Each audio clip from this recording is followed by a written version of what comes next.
Hi, my name is Hannah Osborne, and this is my presentation for the pros and cons of internet use for children. So for the introduction, we have some pros, cons, and everything in between. For the pros, we're going to have online video games, schoolwork, and social life. Cons are going to be addiction, mental disorders, and dopamine. And then for everything in between, we're going to be talking about screen time, parents, and guidelines. So, the internet is a great resource for children to use while doing homework, communicating with friends who are far away, and encouraging teamwork in online video games. For the pros, under online video games can promote open communication, problem solving, and teamwork. So, when you're playing video games with other people, you have to be able to communicate effectively in order to get the end game of winning whatever game you're playing. They can also stimulate problem solving and critical thinking. For homework, students are able to look things up that they don't understand. They can use platforms like YouTube, Quizlet, Jag, and there are many more. If a student doesn't understand something that was taught to them in class, and maybe their parents also don't understand or their parents aren't there, they can easily search the topic, and I'm sure a tutorial of whatever they're learning would come up. In educational games, young children and even older children can learn basic skills like reading, phonics, and math using fun, interactive games. This almost makes it seem like they're not learning and they're just playing a game, but we know that the game is helping them to further develop those skills. These are just some pictures of children using different devices that are connected to the internet, and just you can obviously see that they're like captivated by the screens. For cons, we have addiction.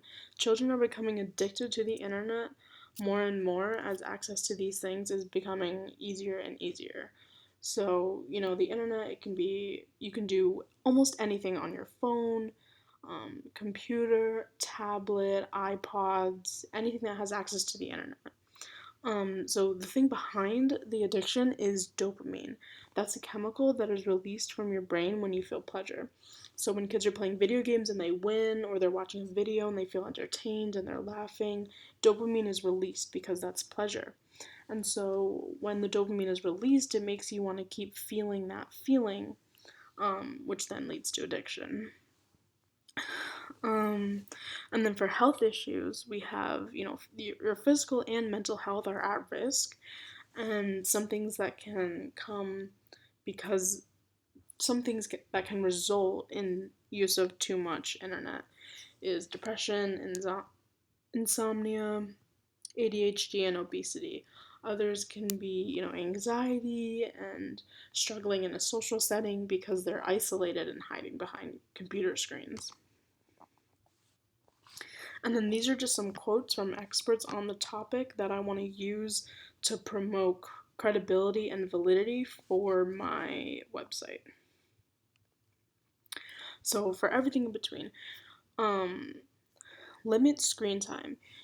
Follow basic guidelines for when and how much children should be using the internet. For example, a child who is under the age of 2 or even 3 should not be on the internet at all because their brains are busy developing other skills that they need. And then, is internet addiction real? So we have Dr. Matthew Kruger, who says that internet addiction is not real because humans don't build up a tolerance or reliance on the internet like they do with drugs or alcohol. So I want to add this to the website because I want to make it seem more well-rounded and kind of have like both sides of the argument. And then what's next? Just, be mindful and monitor children's internet use closely. And then everything is good in moderation. This is just stressing the fact that children should always be monitored while using the internet, and parents can help their children to be safe and smart while using the internet. Children don't know necessarily like what websites are safe and what aren't, and how to prevent getting viruses or malware onto their computers. And so parents need to be there with their children to help them so that they can learn. All right, and thank you. Thank you for visiting my website, and I hope that the information I provided you with helped you to become a more educated person on this topic for you or for your children or whoever.